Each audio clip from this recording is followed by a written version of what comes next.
E no vídeo de hoje eu trago a resenha de A Hora da Estrela, da escritora Clarice Lispector. Olá para você que está passando por este canal, seja muito bem-vindo.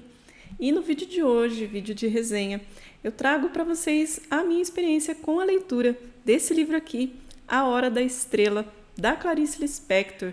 Eu estou muito feliz com essa leitura e eu quero dividir isso com vocês. Então, já peço para deixar o seu like, se inscrever aqui no canal se ainda não for inscrito. E vamos falar de livro. E quando eu digo para vocês que eu estou muito feliz com a leitura deste livro, não é mentira. Eu e Clarice Lispector estávamos afastadas fazia um tempo, sim. E dessa vez eu resolvi tomar coragem para ler outro livro dela. O que acontece é que quando eu fiz a primeira leitura de um livro da Clarice Lispector, eu comecei por um livro que foi um grande desafio. Eu li A Paixão Segundo GH, que é um livraço, é um livro maravilhoso, porém, ele, como muitos e quase todos os livros da Clarice Lispector, tem um fator chamado fluxo de consciência. E isso me pega muito ainda. Eu não sou muito fã de fluxo de consciência, então, para mim, literalmente falando, é um grande desafio. Então, eu acabei conhecendo a Clarice Lispector por este grande livro que foi A Paixão Segundo GH. Eu demorei um tempo para ler, porque eu precisava voltar algumas páginas, às vezes, alguns parágrafos, para poder entender bem o que ela queria dizer. E quando eu entendi, eu ficava maravilhada com o que ela queria passar. Eu nem sei se eu consegui absorver tudo que ela tinha a dizer ali naquele livro, mas eu sei que eu ficava realmente muito encantada com a forma de escrita dela, com as mensagens que haviam ali naquele livro. Então, eu gostei demais de Paixão Segundo GH. Porém, como eu disse, essa questão do fluxo de consciência me pega um pouco, então eu fiquei muito tempo sem ler algum livro da Clarice Lispector. E agora, procurando alguns livros ali para baixar no meu Kindle, eu acabei encontrando A Hora da Estrela, que foi o último livro escrito por ela, e eu falei, acho que tá na hora, vamos tentar de novo, vamos tentar fazer as pazes com a Clarice para poder conhecer um pouquinho mais da obra dela.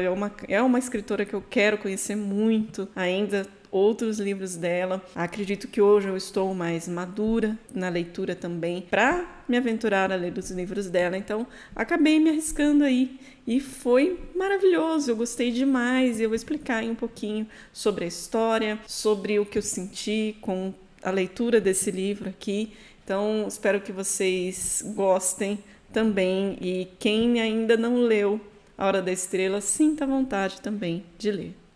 Gente, não sei se vocês estão ouvindo algum barulho aqui, mas começou a chover bastante aqui e eu preciso continuar o vídeo, então caso vocês estejam ouvindo o barulho da chuva, é só chuva. Então vamos prosseguir mesmo com a água caindo por aqui. Quando eu pesquisei um pouco sobre A Hora da Estrela, eu fiquei sabendo que não se tratava de um livro 100% fluxo de consciência, o que já me chamou muita atenção. E, de fato, pelo menos 30% da primeira parte do livro é um fluxo de consciência do narrador da história.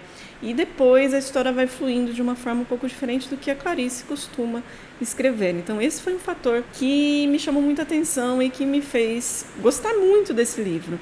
Depois que eu fiz a leitura desse livro, eu fui pesquisar um pouquinho mais sobre a vida da Clarice Lispector aqui no próprio YouTube, e eu encontrei uma entrevista que ela deu em 1977, o ano de falecimento dela, onde ela fala um pouco sobre A Hora da Estrela, que ela tinha acabado de escrever. Então ali ela fala um pouquinho sobre essa história, sem dar muitos spoilers para quem estava assistindo a entrevista na época.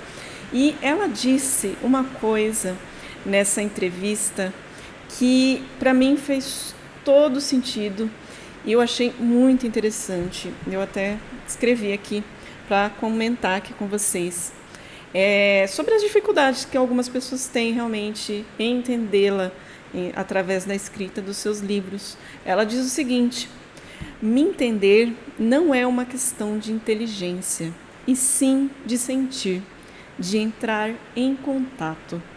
Olha que coisa maravilhosa, o entendimento dela sobre ela como escritora. Na entrevista, o entrevistador questiona um pouco sobre isso e pergunta: por que você acha que tem pessoas que não conseguem acompanhar ou entender muito sua obra? Ela diz simplesmente que ela não sabe, né? E aí, por isso que ela acaba dizendo isso. Ela chega a comentar que, por exemplo, teve um professor na época que veio perguntar para ela o que ela queria dizer com um determinado livro dela, porque ele lia e relia e não conseguia entender. E, na mesma época, uma aluna, uma jovem de 17 anos, disse para ela que um determinado livro dela, se eu não me engano, Paixão Segundo GH, eles estavam falando sobre esse livro, era o livro de cabeceira dela. Então, por isso, ela disse essa frase: me entender não é uma questão de inteligência, sim de sentir. Então, achei muito legal essa perspectiva que ela tinha sobre si como escritora.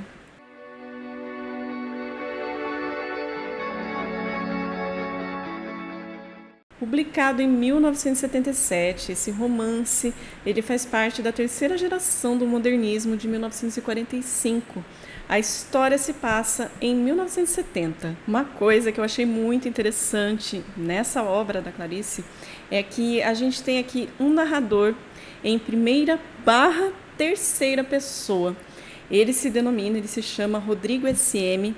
e ao mesmo tempo em que ele narra a história da protagonista da Macabeia, ele também tenta se colocar como um personagem nessa história. Então, essa narração ela fica meio que em primeira e um pouco em terceira pessoa também. Achei um diferencial muito grande nesse romance. E esse narrador, ele é muito importante. A gente fica com a sensação de que ele é a própria Clarice. Muitas partes ali da história a gente fica com essa sensação de que ela usou esse narrador para falar de si mesma como escritora. Então a gente tem aqui duas histórias paralelas. A gente tem a história da protagonista do livro, a Macabeia, e a gente tem a história também do narrador criando a história sobre a Macabeia. E essa forma como ela escreveu esse livro, eu achei muito interessante, porque a gente tem então um narrador, mas esse narrador não é quase que insignificante, como em a maioria dos livros, né, que a gente lê, que é como se fosse uma voz ali contando a história pra gente. Não, aqui a gente tem também a possibilidade de entrar na cabeça desse narrador e saber de toda a dificuldade. Ele é muito sincero com o leitor no que ele está escrevendo, por que às vezes é difícil criar um personagem, por que ele tem essa necessidade de contar a história dessa moça, da Macabeia, para as pessoas num formato de livro. Então, é muito legal essa perspectiva diferente num romance. Então, a gente tem, como eu disse, a história da Macabeia, mas a gente consegue ver por trás dos bastidores o que está acontecendo na criação dessa história. Para ele, contar a história dessa moça é muito, muito importante. Ele precisa realmente colocar para fora tudo o que ele sente daquela história, sobre essa personagem, como é a vida dela. E para ele aquilo tudo é tão intenso que ele transmite para a gente que a sensação dele é que como se a Macabeia fosse uma pessoa de verdade, uma pessoa que ele encontrasse na rua, uma pessoa realmente real. A gente pode considerar até que A Hora da Estrela é uma narrativa de uma construção de uma narrativa. Olha que coisa fantástica. Então, A Hora da Estrela conta a história de uma moça muito simples chamada Macabeia. Ela é uma migrante do sertão de Alagoas que já é órfã de pai e mãe. Ela foi criada por uma tia que não dava muito afeto a ela, inclusive até batia nela. Então, no momento em que ela se torna órfã até dessa tia, aos 19 anos, ela vai para o Rio de Janeiro e vai tentar a vida nessa cidade grande, nessa outra cidade. Ela consegue arrumar um emprego bem simples de datilógrafa, onde ela não vai lá muito bem no seu trabalho, mas é o que aparece para ela fazer e ela se torna mais uma pessoa invisível na sociedade. E ela vai morar numa pensão e vai dividir um quarto com 4 moças, 4 Marias, a Maria da Penha, a Maria José, a Maria Aparecida e a Maria. Todas são balconistas das lojas americanas. E o convívio delas é muito curto, mas a gente consegue perceber ali no livro que não existe um vínculo de amizade com a Macabeia. Elas deixam realmente a sensação de que a Macabeia é até realmente invisível ali para elas. É uma colega de quarto, mas sem nenhum tipo de vínculo de amizade. Macabeia é insossa. Ela tem entre aspas, viver ralo. Macabeia é incompetente em tudo na vida, tanto no trabalho quanto no amor, em tudo. Tem uma frase do livro que fala o seguinte: ela só vagamente tomava conhecimento da ausência que tinha dentro de si mesma. Macabeia é humilde, é simples, é pobre em todos os sentidos, tanto financeiramente falando, quanto culturalmente.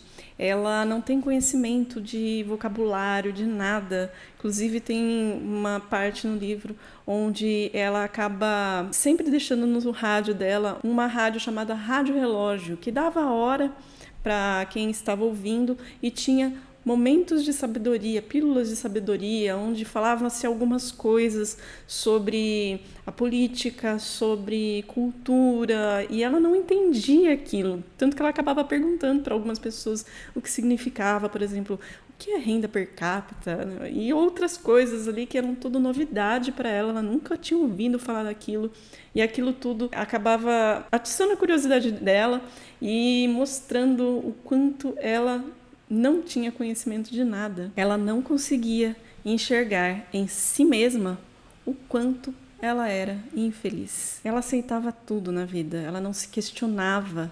Ela dizia que as coisas são assim porque são assim. Macabeia era conformada. Eu até selecionei algumas partes aqui que eu achei bem interessante do livro que fala assim: também Macabeia é doce e obediente. Chega a arrancar até pergunta ao narrador: por que ela não reage? Cadê um pouco de fibra? E aqui diz também: Macabeia não fazia perguntas. Adivinhava-se que não há respostas. Era lá tola de perguntar e de receber um não na cara? Então a gente percebe ali que para ela tá tudo certo, a vida é assim, não tem por que mudar. Não tem o que fazer. Aí, uma outra coisa que eu achei super importante. Ela pensava assim, quanto ao futuro, ela estava convencida. Ter futuro era um luxo. E mesmo assim, coisas acontecem na vida de Macabeia. Ela vai acabar encontrando uma pessoa e ali a gente vai conhecer um pouco mais da Macabeia através desse relacionamento, tanto pessoal quanto no trabalho. Então vão acontecendo coisas que vão mostrando um pouquinho da Macabeia por dentro, se vai mudar alguma coisa na vida dela ou não. E esse livro tem um grande final. Eu não vou entrar nesse detalhe para não tirar a graça desse livro para quem vai ler, mas ele tem realmente um grande final. Ele justifica o nome do livro, A Hora da Estrela. Existe um motivo para que o livro se chame assim. Mas o que eu posso dizer assim, que realmente é um livro maravilhoso. É um dos livros que a Clarice Lispector fala sobre questões sociais. Ela mostra quantas e quantas pessoas são macabeias por aí. Então, é um livro muito, muito importante, muito legal, muito gostoso de se ler também. E eu recomendo muito a leitura de A Hora da Estrela. Eu espero que vocês tenham gostado desse vídeo, dessa resenha, que se animem a ler A Hora da Estrela, como eu me animei e gostei demais. Eu recomendo muito essa leitura. Então, peço para você deixar o seu like se você chegou até aqui e gostou do vídeo. Não se esqueça de se inscrever se você ainda não for um inscrito. Compartilhe os vídeos com outros amigos, com pessoas que gostam de literatura. Isso ajuda muito o canal também. E a gente se vê numa próxima. Até mais!